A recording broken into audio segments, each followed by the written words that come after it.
Okay, let us just start. तो हमने already पढ़ा है कि व्हाट इज़ ड्यू टैग। तो आज इसके मुतालिक थोड़ा और जानते हैं। तो ड्यू टैग का जो सिंटेक्स है that is this thing, DIV starting and closing. तो दिस इज़ ड्यू टैग। अब ये ड्यू टैग है क्या, ये मैंने पहले भी बोला था, this is a container. Container mean which containers something, यानी जिसके अंदर कुछ हो। समझ आ रही है बात? तो that this is the container. और दूसरी बात आप यहाँ पे ये समझो कि ये जो है ड्यू, ये पूरी विड्थ लेता है हमारे वेब पेज की। बात समझ आ रही है? यानी पूरी विड्थ का मतलब ये होता है कि फॉर एग्जांपल अगर मैं ड्यू टैग के अंदर पी टैग का यूज़ कर रहा हूँ and this is a paragraph, यहाँ पे लिख रहा हूँ and then if I will save this और यहाँ पे मैं इसको स्टार्ट करूँ, तो आप देख लो कि ये जो है ये पूरी विड्थ लेगा अपने इस किसकी, अपनी इस लाइन की। यानी विड्थ कहते हैं, यानी ये जो लाइन है ये यहाँ से स्टार्ट हुई है, अब ये पूरी लाइन यहाँ तक लेता है। अब हमें वो कैसे पता चलेगा? उसके लिए अगर हम इंस्पेक्ट करते हैं तो इंस्पेक्ट के अंदर आप यहाँ पे देख लो, हमारे पास बॉडी के अंदर ड्यू टैग है कि नहीं? तो जैसे मैं इस ड्यू टैग को ओपन कर रहा हूँ तो आप देख लो यहाँ पे ड्यू टैग के अंदर है क्या, this is a paragraph. Sorry, मैंने ये बाहर लिखा है, तो ये इसके अंदर डालना पड़ेगा। तो यहाँ पे आप देख लो ये मैंने इसके अंदर डाल दिया and then let us check it again. यहाँ पे आप देख लो ड्यू टैग के अंदर क्या है, पैराग्राफ है कि नहीं? और आप ये चीज़ देख लो, जैसे ही मैं ड्यू टैग के ऊपर होवर कर रहा हूँ तो आप देखो ये कितना जगह, यहाँ से कितना जगह ले रहा है। अगर मैं पैराग्राफ की बात करूं तो ये जो ब्लू कलर की लाइन आ रही है, तो दिस मीन्स आप देख लो कि ये सारे पेज की लाइन ले रहा है। समझ आ रही है बात? इंस्टेड ऑफ अगर हम स्पैन टैग इसके अंदर यूज़ करते हैं, किसके अंदर, इसके अंदर अगर आप स्पैन टैग यूज़ करते हैं तो आप देख लो जैसे कि this is the span tag. तो यहाँ पे जैसे मैं इसको सेव कर रहा हूँ तो आप देख लो स्पैन टैग की बात करें तो ये देखो आप, ये इतनी ही विड्थ लेता है जितनी इसकी है। यहाँ पे देख लो फ़र्क। समझ आ रही है बात? तो यही मेन डिफरेंस है ड्यू और स्पैन के अंदर। यही फ़र्क है कि ड्यू जो है पूरी विड्थ लेता है, स्पैन जो है वो उतनी ही विड्थ लेगा जितना उसका कंटेंट होगा, यानी जितना उसके कंटेंट का साइज़ होगा। समझ आ रही है बात? तो तीसरी चीज़ आप यहाँ पे ड्यू के बारे में ये समझो कि ड्यू की कोई स्पेशल वर्क अपनी नहीं है। इसका मतलब क्या होता है, अगर मैं यहाँ से इन दोनों लाइन्स को यहाँ से हटा देता हूँ और सेव करके यहाँ पे जो है इसको रन कर दूँ, आप देखो ड्यू टैग यहाँ पे है कि नहीं है ना? लेकिन आप देखो कोई यहाँ पे चीज़ हो रही है नहीं। वाई?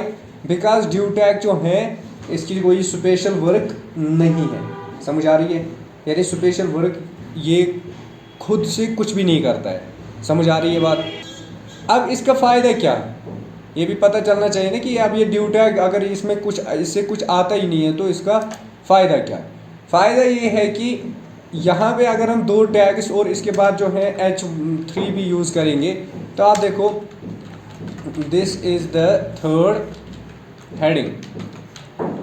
तो यहाँ पे देखो आप, ये मैंने यहाँ पे तीन चीज़ें अपने पेज के अंदर डाल दी। इसको क्लोज कर देते हैं, ठीक? अब इसका फ़ायदा क्या है ड्यू टैग का? तो ड्यू टैग के अंदर हम एक क्लास बनाते हैं और इस क्लास के इसका नाम देते हैं जैसे कि हेडर। इसका क्लास दिया मैंने हेडर, और स्टाइलिंग के अंदर आ जाते हैं और यहाँ पे हेडर को कॉल करते हैं। तो अब देखो आप, अगर मैं यहाँ पे खाली कलर करता हूँ एंड कलर यहाँ पे ब्लू, एक्वा ब्लू दे देते हैं, नहीं ये क्या है, एलाइस ब्लू। तो इसको सेव करके जैसे मैं यहाँ पे आ जाता हूँ अपने पेज के अंदर, यहाँ पे देखो आप कलर आ रहा है कि नहीं आ रहा है? लेकिन ये दिख नहीं रहा है, कलर आ रहा है, ये तीनों हेडिंग्स आ रही है। अब इसको इसके बदले कोई और देते हैं, ब्लू देते हैं and then when we save, तो यहाँ पे आप देखो ब्लू कलर हो रहा है। और एक का हो रहा है या तीनों का हो रहा है? तीनों का। तो यही ड्यू की खासियत है, यानी अगर आप ड्यू का क्लास बनाते हो और इस ड्यू के अंदर जितनी भी चीज़ें होंगी उन सब को ये चेंज करेगा। इसको हम बोलते हैं कलेक्टिवली चेंजर। यानी कलेक्टिवली चेंजर का मतलब क्या होता है कि ड्यू के अंदर जितने भी सारे टैग्स होंगे उन सब की चेंज होगी इसके क्लास से। यानी जो हम इसके क्लास के साथ चेंज करेंगे तो वो सारे पैराग्राफ्स यहाँ हेडर होंगे या ये स्पैन टैग होगा या प्री टैग होगा, उन सब के अंदर ये चेंज आ जाएगी। समझ आ रही है बात कि नहीं? हाँ, तो दिस इज कॉल्ड, आप इसको बोलोगे कलेक्टिव चेंजेस इससे होती है, या आप बोलोगे मल्टीपल चेंजर। मल्टीपल चेंजर यानी मल्टीपल टैग्स को ये एक ही टारगेट के अंदर हाँ, इसमें मल्टीपल टैग्स आप यूज़ कर सकते हो, मल्टीपल टैग्स। अभी देखो आप, अगर हम यहाँ पे फ्रंट कलर देते हैं, फॉन्ट कलर कहाँ है, चलो फॉन्ट फैमिली दे देते हैं एल्गेरी। तो जैसे ही सेव करते हैं तो आप देखो सारे टैग्स के अंदर एक ही साथ ये चीज़ आ गई, ठीक है। और इसी तरह अगर आप पैडिंग वगैरह देना चाहते हो, मार्जिन वगैरह, तो वो सारी इसमें आ जाएगी। समझ आ रही है बात? तो यही फ़ायदा है div टैग का। और दूसरा जो है स्पैन, जो मैंने इसी के अंदर बताया कि स्पैन जो है, स्पैन इज़ आल्सो है कंटेनर, ये भी एक कंटेनर है स्पैन टैग। तो इसके अंदर भी ये आप सेपरेटली भी यूज़ कर सकते हो। जैसे स्पैन टैग हमने यूज़ किया, अब इसके अंदर जो है पैराग्राफ टैग यूज़ करेंगे। P tag, this is the second paragraph, ठीक। तो आप देख लो, आप यहाँ पे this is the second paragraph आया कि नहीं। इसी तरह इसके अंदर और एक पी टैग यूज़ करेंगे, this is the third paragraph, PRAGRADH। देखो तो आगे ये भी तो इसी के अंदर आ रहे हैं सारे। इसी तरह आप इसमें H4 भी यूज़ कर सकते हो, heading, this is the fourth heading. तो यहाँ पे देख लो आप, ये भी इसी के अंदर आ गई। और सिमिलरली जिस तरह आपने वहाँ पे यूज़ किया, यहाँ पे भी आप इसका क्लास बनाओगे और इसका नाम रखोगे, क्या रखोगे, HEADER हेडर 2, ठीक। तो हेडर 2 को यहाँ से कॉल करेंगे। चलो आप कॉल इसी तरह करते हैं टाइम बचाने के लिए। यहाँ पे इसको कॉपी करके यहाँ पे पेस्ट कर देते हैं और यहाँ पे हेडर 2 में दे देता हूँ। और ब्लू कलर की जगह जो है हम देंगे रेड, और एल्गेरियन की जगह हम देंगे कैलिबेरियन, CALIBARI। तो यहाँ पे आप देखो डिफरेंस है, इन तीनों का एक साथ एक ही कलर हुआ और इन तीनों का अलग से एक हुआ। समझ आ रही है? तो ये भी कंटेनर है, बट इसमें क्या होता है, इसमें इनलाइन एलिमेंट्स आ सकते हैं। यानी अगर आप यहाँ पे ये मैंने एक बार आपको बोला था कि अगर आप यहाँ पे और एक स्पैन यूज़ करते हो, स्पैन के अंदर this is the span tag, the second span tag, ये देख लो आप, ये कहाँ पे आया, इसमें आया कि नहीं। अब इसी के साथ हम अगर और एक स्पैन या नीचे वाली लाइन पे अगर हम और एक स्पैन टैग यूज़ करते हैं, तो यहाँ पे this is the third span tag, ये एक ही लाइन में आया कि नहीं आया। हालांकि टैग्स अलग है ना। तो स्पैन टैग की यही खासियत है कि ये इनलाइन कंटेनर है। इनलाइन कंटेनर का मतलब यानी जो इसका कंटेंट होगा वो एक ही लाइन के अंदर आया होगा, ठीक है। तो ये इनलाइन कंटेंट्स हम आगे भी पढ़ने वाले हैं, कौन कौन से इनलाइन है और कौन कौन से मल्टी लाइन है, यानी जो पूरी विड्थ लेते हैं, ठीक है।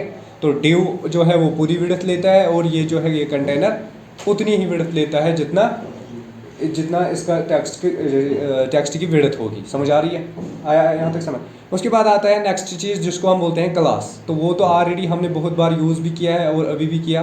तो क्लास का मतलब क्या होता है? ये क्लास एक ऐसी चीज़ होती है जो यानी एक ऐसा एट्रीब्यूट होता है जो एक एलिमेंट को सेपरेटली क्या करती है, डिफाइन करती है, यानी उसके बदले हाजिर हो जाती है। समझ आ रही है? यानी यहाँ पे अभी देख लो आप, ये क्लास जो हेडर है ये इन तीन के बजाय आ रहा है, यानी जो भी मुझे इन तीन टैग्स के साथ करना है मैं इस हेडर को कॉल कर रहा हूँ, इसके क्लास यानी क्लास जो है हेडर, इसको कॉल कर रहा हूँ, और जो भी मुझे चेंजेस चाहिए वो मैं इसमें कर देता हूँ। समझ आ रही है बात? तो ये चीज़ किससे होती है? इसी क्लास से। तो क्लास से हमें क्या पता चला कि ये एक ऐसा HTML एट्रीब्यूट है जो स्पेसिफाई करता है एक पर्टिकुलर एलिमेंट को, एक पर्टिकुलर एलिमेंट है, समझ आ रही है। P tag is an element, Spain is an element and H3 is an element. तो इन एलिमेंट्स को, या ड्यू इज एन एलिमेंट, तो इन सब को ये मतलब जो है सेपरेटली या हम बोल सकते हैं एक साथ स्पेसिफाई कराता है। और दूसरी चीज़, और ये एक पर्टिकुलर एलिमेंट के लिए जो है सेपरेट भी हो सकता है और मल्टीपल टैग्स के लिए एक ही क्लास हो सकता है। जैसे कि अगर हम यहाँ की बात करें, यानी multiple elements can have same class. यहाँ पे देखो आप, क्लास क्या है इसका, हेडर। यहाँ पे भी मैं इसका हेडर देता हूँ। जैसे मैं सेव करूँगा तो आप देख लो यहाँ पे चेंज, सब में एक ही तरह की स्टाइल आ जाएगी। यानी दो एलिमेंट्स को, एक एलिमेंट आप ले लो स्पैन, दूसरा आप ले लो ड्यू, तो दोनों को मैंने एक ही क्लास दिया और जो एक ही क्लास की मैंने स्टाइलिंग किया। अब इसको अगर आप हटा भी देते हो तो इससे हमें कोई फ़र्क नहीं पड़ने वाला। क्यों? क्योंकि हमने दोनों का एक ही ये क्लास यूज़ किया है, समझ आ रही है। तो इससे हमें ये पता चला कि multiple elements can have same class, यानी बहुत सारे एलिमेंट्स का एक ही क्लास हो सकता है। और उसके बाद ये अब यूज़ किसमें होता है, इसकी यूजेस क्या है, यानी क्लास की यूज़ क्या है। क्लास की यूज़ ये है कि ये हम यूज़ करते हैं टू डिज़ाइन आवर टेक्स्ट और एनीथिंग एल्स, यानी ये CSS स्टाइलिंग के लिए यूज़ होता है। बस आप इतना समझ लो कि ये CSS स्टाइलिंग, यानी स्टाइलिंग के लिए यूज़ किया जाता है किसी भी एलिमेंट को। जैसे कि अगर मैं इसका एक सेपरेट क्लास बनाता हूँ यहाँ पे, तो यहाँ पे हम अगर सेपरेट क्लास इसका बना देते हैं और इसमें मैं लिखता हूँ जैसे कि क्लास क्या देंगे इसका, पैरा, ठीक। तो इसको सेव कर देते हैं एंड देन इसमें आ जाते हैं डॉट पैरा, ठीक। तो अब देखो आप, कलर जो है इसका मैं रेड दे देता हूँ। आप देखो, हालांकि ऊपर क्या था, अभी तक क्या था ये ब्लू, क्योंकि हमने ऊपर हेडर के अंदर इसको ब्लू, लेकिन इसको मैंने सेपरेटली कॉल किया और इसके नीचे किया तो इसका रेड आ गया। और इसका सिंटैक्स क्या है, यानी जिस भी टैग के अंदर इसको यूज़ करना होगा उस टैग के अंदर हम क्या लिखते हैं, सिंपली लिखते हैं क्लास, यानी ओपनिंग टैग के अंदर ये लिखना पड़ता है, क्लास इक्वल टू पैरा, यानी जो भी इक्वल टू डबल कोट्स, और डबल कोट्स के अंदर आप कुछ भी नाम दे सकते हो, समझ आ रही है। देन दूसरी चीज़ आती है आईडी। क्या आती है, ये बहुत ही इंपॉर्टेंट चीज़ है। आईडी का मतलब होता है आइडेंटिफिकेशन। क्या बोलते हैं, जैसे आपका आइडेंटिटी कार्ड है तो दैट डिफाइंस यू, यानी सेपरेटली आपको डिफाइन करता है वो सेपरेटली, यानी आकिब का अलग है, जुबैर का अलग है, इसी तरह सजाद का अलग है, इसी तरह बाकियों का अलग है, समझ आ रही है। तो इससे क्या होता है, यानी अलग अलग यूनिक आइडेंटिफिकेशन आपको उस आईडी से बन जाती है।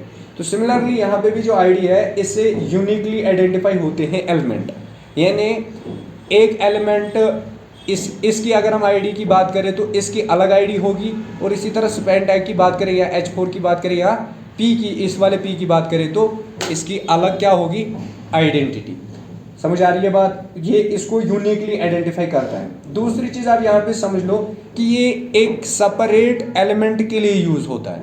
आईडी जो है एक सेपरेट एलिमेंट के लिए यूज़ होता है पर्टिकुलरली। तीसरी चीज़ आप यहाँ पे समझो कि जिस तरह क्लास है उस तरह ये उसका अपोजिट है। अपोजिट इन द सेंस, यानी क्लास एक ही क्लास का, यानी मल्टीपल एलिमेंट्स का एक ही क्लास हो सकता है, लेकिन मल्टीपल क्या, दो एलिमेंट्स का की एक आईडी नहीं हो सकती, समझ आ रही है। यानी ये हर एक की डिफरेंट होती है, अलग अलग होती है। बस आया समझ यहाँ तक। हाँ, तो उसके बाद जो है इससे होता क्या है, इससे होता यह है कि ये एक चीज़ को पर्टिकुलरली पॉइंट आउट करने के लिए यूज़ होता है, समझ आ रही है बात। यानी एक अगर हमें कोई एलिमेंट देखना है, उसको सेपरेटली देखना है और उसकी सेपरेटली उसको कुछ भी फंक्शनलिटी देनी है, तो वो हम किससे देते हैं, आईडी से, ठीक है। और तीसरी चीज़ जो है ये जावास्क्रिप्ट वगैरह में भी यूज़ होता है, समझ आ रही है बात। और तीसरी के बाद चौथी चीज़ इसके बाद दो चीज़ हैं, यानी इस आईडी को आप स्टाइलिंग के लिए भी यूज़ कर सकते हो। जैसे कि यहाँ पे मैंने क्लास दिया, अब यहाँ पे मैं आईडी दे रहा हूँ, आपको बस इसके लिए सिंटैक्स क्या है, आईडी लिखना है एंड देन एंटर। आईडी में आप यहाँ पे लिख रहे हो कुछ भी, PARA2, समझ आ रही है इसकी आईडी। तो अब मैंने इसको सेव किया। अभी देखो आप, अगर हम पेज के अंदर आ जाते हैं तो यहाँ पे आप देखो इसका कलर क्या है, रेड, है कि नहीं। अब हम पैरा 2 को कॉल करते हैं, लेकिन इसकी कॉलिंग डिफरेंट है। यानी यहाँ पे अगर हम इसको कॉल करना चाहते हैं किसी भी क्लास को, तो हम क्या लिखते हैं, डॉट और फिर उस क्लास का नाम। लेकिन यहाँ पे हमें लिखना पड़ता है हैश एंड देन उस आईडी का नाम। तो यहाँ पे पैरा 2 मैंने लिखा था शायद, ठीक है। और उसके बाद बाकी सारा ऐसे ही आएगा। कलर जो है यहाँ पे मैं जो कोई दूसरा कलर दे देता हूँ, इसका था रेड था ना, तो अब हम देते हैं ये वाला। तो जैसे ही मैं सेव करता हूँ तो आप देख लो यहाँ पे इसका कलर यही हो जाएगा। Why? Because I have used ID instead of class. अब इसके लिए दूसरी यूज़ जो है, ये यूज़ होता है एज ए बुक मार्क। किस लिए यूज़ होता है? As a bookmark. यानी बुक मार्क का मतलब क्या होता है, जिस तरह मैंने वर्ड के अंदर आपको पढ़ाया था कि बुक मार्क कहते हैं जिस तरह हम किताब को निशान रखते हैं ताकि नेक्स्ट टाइम जब हम उसको पढ़ें तो हम डायरेक्टली वहीं पे पहुंच जाएं, तो उसको हम बोलते हैं बुक मार्क, ठीक है। तो उससे क्या होता है, उससे हमारा टाइम बच जाता है। तो सिमिलरली यहाँ पे भी हम HTML के अंदर बुक मार्क्स को यूज़ कर सकते हैं। अब इन बुक मार्क्स से होता क्या है, इससे होता यह है कि we can directly jump to the specific location. हम किसी स्पेसिफिक लोकेशन पे डायरेक्टली जंप कर सकते हैं। आपने देखा होगा बहुत सारी वेबसाइट्स के अंदर वहाँ पे ऊपर लिखा होता है होम, देन लिखा होता है अबाउट अस, देन कोर्सेज वगैरह होते हैं ना। तो जब हम होम पे क्लिक करते हैं तो वो वेबसाइट जो है स्क्रॉल होके नीचे जाती है। तो ये बुक मार्क हम कैसे देते हैं इसको आप समझो। ये बहुत ही लंबी प्रोसेस है लेकिन आपको समझना पड़ेगा बहुत ही अच्छे तरीके से, और ये ईजी भी है। तो देखो हम क्या करते हैं, सबसे पहले हम यहाँ पे सिंटैक्स लिखेंगे सिंपल सा। हम एक जो है H2 यूज़ करेंगे। क्या करेंगे यूज़?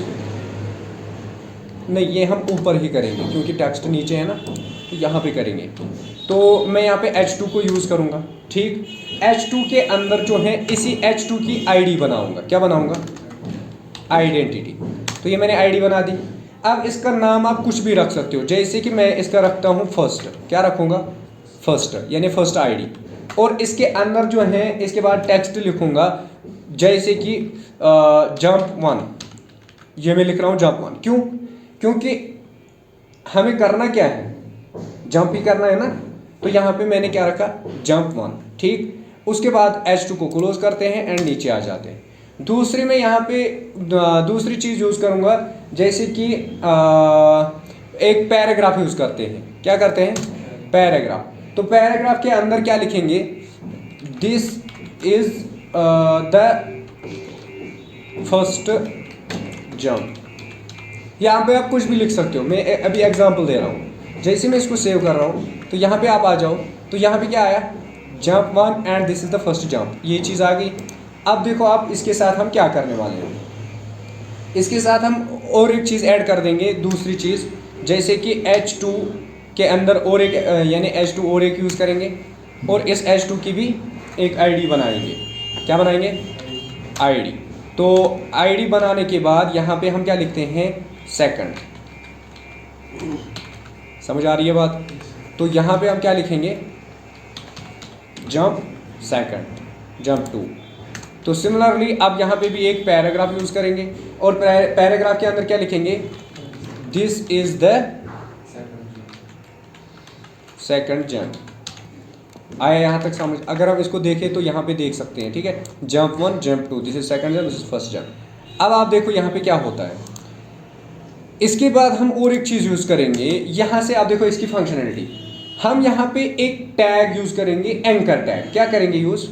Anchor tag. ये आप ऊपर भी कर सकते हो, नीचे, फिलहाल के लिए हम यहीं पे कर सकते हैं, ठीक है। तो यहाँ पे मैं एक एंकर टैग यूज़ करूँगा। तो एंकर टैग की सिंटैक्स तो आपको पता ही है, यहाँ पे हमें रेफरेंस देनी पड़ती है। अब हम रेफरेंस कैसे देते हैं ये आप समझो। सबसे पहले मैं इसको कॉल करूँगा, पैरा को। किसको?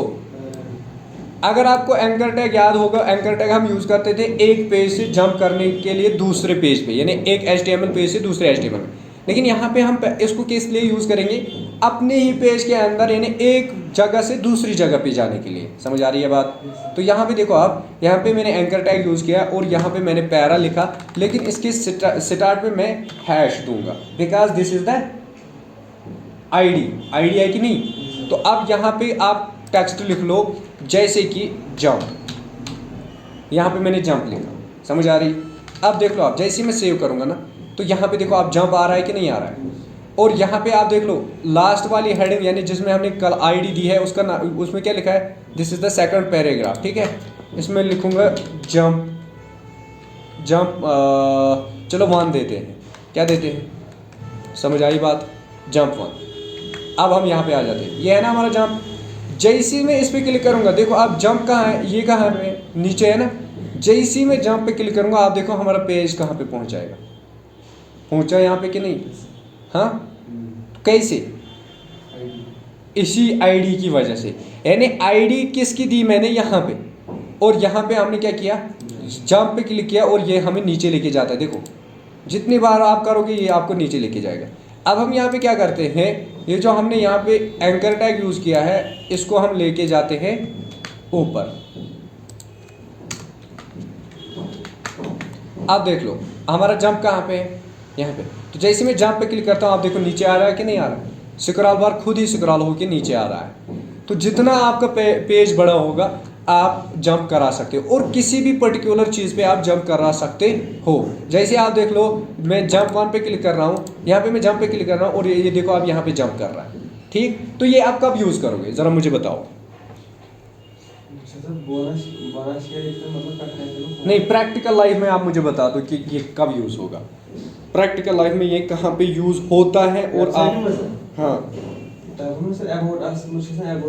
हाँ वो तो होता ही है, नहीं वो तो है ही, इसके अलावा और कहाँ पे यूज़ होगा, ज़रा इसको छोड़ो यहाँ से बार बस। प्रैक्टिकल लाइफ में आपको क्या लगता है कहाँ पे यूज़ होगा, देखो कहाँ पे यूज़ होता है, मैं ये बता देता हूँ। किताब देखिए, बुक, उसमें टेबल ऑफ कंटेंट्स देखें। अगर आप ब्लॉग्स लिखते हो ना या टेबल ऑफ कंटेंट्स लिखते, ये बुक्स लिखते हो, अगर आप इंटरनेट पे बुक्स छापते हो तो व्हाट यू विल डू, आप उसके चैप्टर्स को मार्क करोगे। टेबल ऑफ कंटेंट्स पे क्या लिखा हुआ होता है, chapter number 1, chapter number 2 and आगे पेज नंबर। तो फिर हम कैसे जिस पेज पे के ऊपर हमें जाना होता है तो हम डायरेक्टली वो पेज नंबर निकालते हैं, यानी वहाँ पे देखते हैं टेबल ऑफ कंटेंट्स में और वहाँ पे चले जाते हैं। तो ये उसी तरह काम करता है यहाँ पे, यानी अगर हमारी ये हमारा जो पेज है अगर ये बहुत ही बड़ा है और साथ में ये बुक है एक, तो अब हमारे पास मल्टीपल पेजेस होंगे ना। तो अब हम उसको कैसे, मतलब एक पेज से दूसरे जगह अगर हम स्क्रॉल करने बैठे तो it will take a lot of time. तो सिंपली हम क्या करेंगे, टेबल ऑफ कंटेंट्स बना के रखेंगे, यहाँ पे बोलेंगे कि अगर आपको ये टॉपिक देखना है तो यहाँ पे क्लिक करो, ये टॉपिक देखना है तो यहाँ पे क्लिक करो, ये टॉपिक देखना है तो यहाँ पे क्लिक करो। समझ आ रही है बात।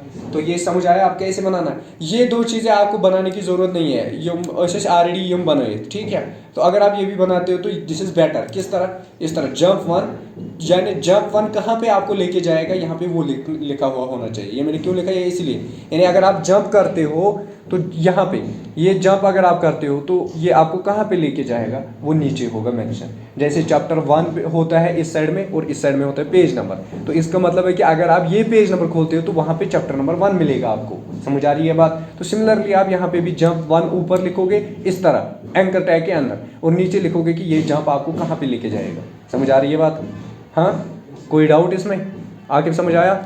तो यहाँ ये था हमारा क्या, बुक मार्क भी आप इसको बोल सकते हो। और इससे आपको ये भी पता चला कि आईडी का क्या फ़ायदा है। तो अब आईडी में क्या फ़र्क है और जो है एंकर टैग में क्या फ़र्क है, यानी एंकर टैग हम कब यूज़ करते हैं और वो हम कब यूज़ करते हैं, ये आईडी कब यूज़ करते हैं और क्लास कब यूज़ करते हैं, सॉरी एग्जैक्टली। जब हमें यूनिकली इसको आइडेंटिफाई करना होगा तो at that time we will use ID. अगर हमें मल्टीपल चीज़ों को एक साथ कॉल करना है, यानी एक साथ उसकी स्टाइलिंग करनी है, तो वो विल यूज़ क्लास। बस आया समझ। हाँ, उसके बाद नेक्स्ट चीज़ जो है आज हमें पढ़नी है, that's called a head element. यानी हेड एलिमेंट के अंदर हम क्या क्या यूज़ करते हैं आज हम वो देखेंगे। सबसे पहले head element is this thing, ठीक है। इसको बोलते हैं हेडर, या आप इसको बोलोगे हेड एलिमेंट, यहाँ से लेकर कहाँ तक, यहाँ तक, ठीक है। तो ये सारी चीज़ें हेडर। अगर आपने इन दिनों, मतलब जितने दिन हमें हो गए क्लास देते हुए, यानी कि 5-8 दिन, यानी जब से हमने क्लास स्टार्ट किए हैं तब से आपने ये चीज़ नोटिस की हुई होगी, हेडर के अंदर बस मैं यही 3 चीज़ें, यानी इस तरह की चीज़ें लिखता हूँ। और एक चीज़ आप यहाँ पे नोटिस कर लो, ये जो हेडर है, अब ये हेडर होता क्या है, ये जो हेडर है ये सबसे ऊपर वाला हिस्सा होता है। यानी ये हेड टैग हम यूज़ कब करते हैं, after HTML element and before body element, यानी बॉडी एलिमेंट के स्टार्ट होने से पहले और HTML एलिमेंट के स्टार्ट होने के बाद, इसके अंदर ही हम हेड टैग यूज करेंगे।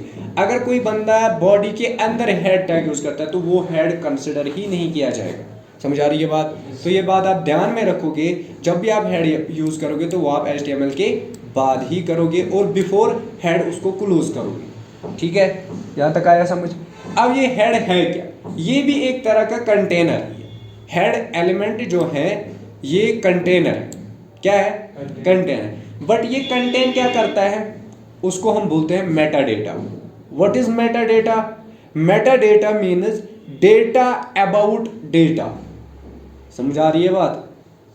डेटा अबाउट डेटा, डेटा के मुतालिक डेटा।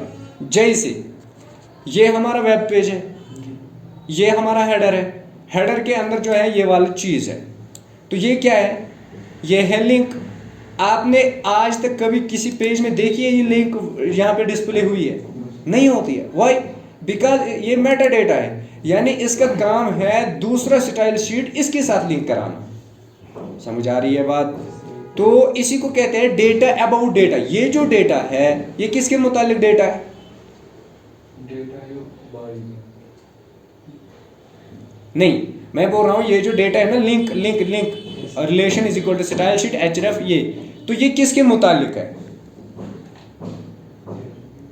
अरे यार स्टाइल शीट के मुतालिक है ना, यानी इस स्टाइल को ये इसके साथ लिंक कराता है ना? तो इसको कहते हैं डेटा। इसमें डेटा है ना, ये है डेटा, इस डेटा को इस डेटा के साथ बॉडी के डेटा से मिलाता है, तो this is called data about data. यानी इसमें वो डेटा होता है जो डेटा के मुतालिक होता है, यानी इस डेटा के मुतालिक है।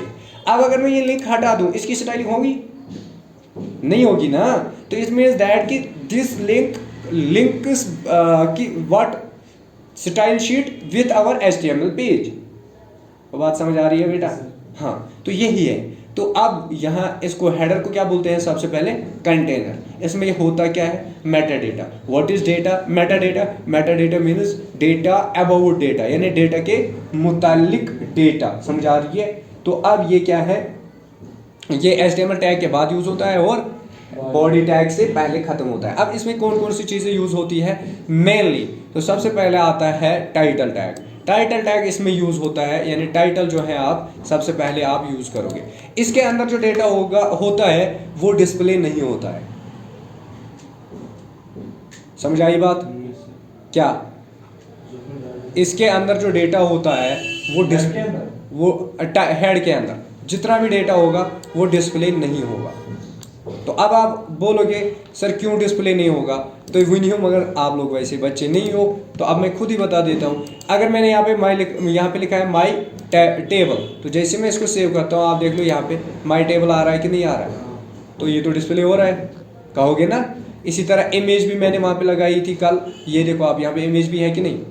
लेकिन आप बोलोगे, अगर आप ये सवाल करोगे कि ये तो डिस्प्ले हो रहा है, तो मेरा जवाब इसके ऊपर ये है कि मैंने ये नहीं कहा कि डिस्प्ले मतलब बिल्कुल भी नहीं होगा। मैंने ये कहा था कि डिस्प्ले नहीं हो रहा है, तो इसका मतलब ये है कि हमारे वेब पेज के अंदर नहीं आता।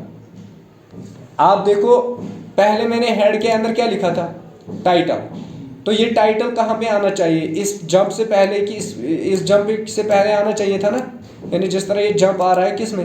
पेज के अंदर आ रहा है ना, तो वो पेज के बाहर आ रहा है। तो that is the difference between this two. समझ आ रही है बात?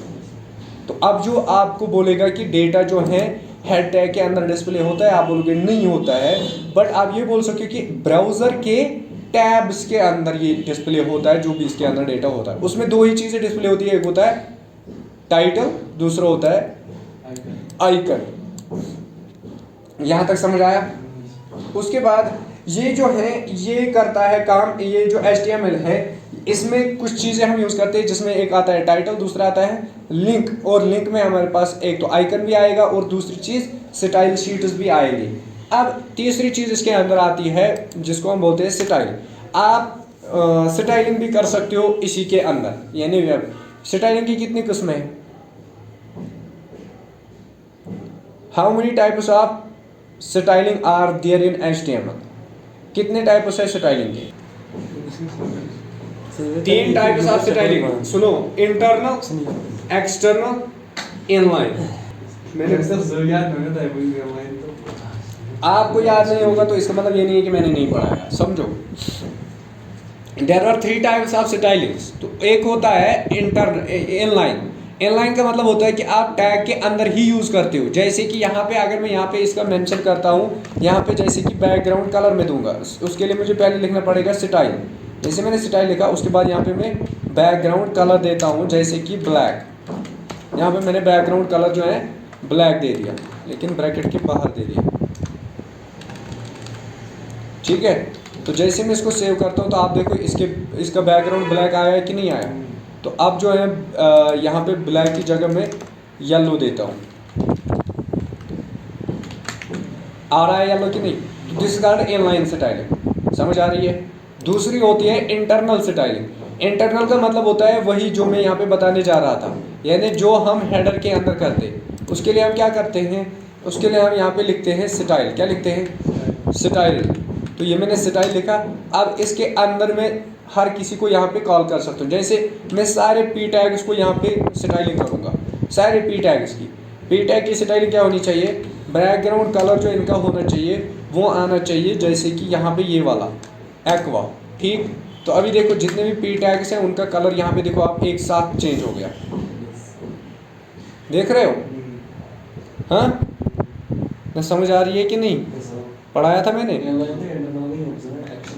एक्सटर्नल को स्टाइल शीट सेपरेट बनाओ, बाद लिंक करो। तो दो चीज़ें इसी में होती हैं, और इनलाइन जो होती है वो कहाँ पे होती है?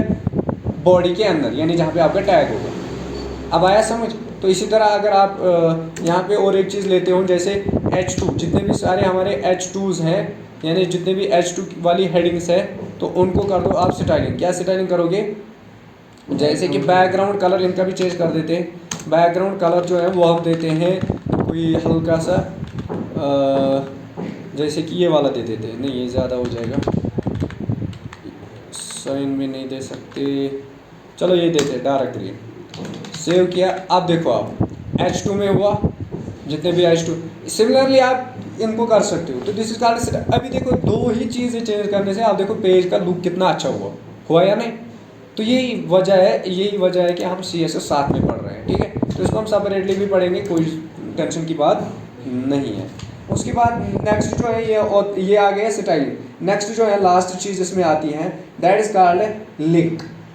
लिंक का मतलब होता है कि यही वाली लिंक जो आपने यहाँ पे यूज़ की, कि एक पेज को हमने दूसरे पेज के साथ लिंक कर दिया, यानी इस स्टाइल को हमने इसके साथ लिंक करा हुआ है।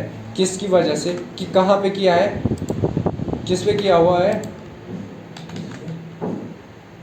यानी किस में किया है लिंक, किस में किए हैं?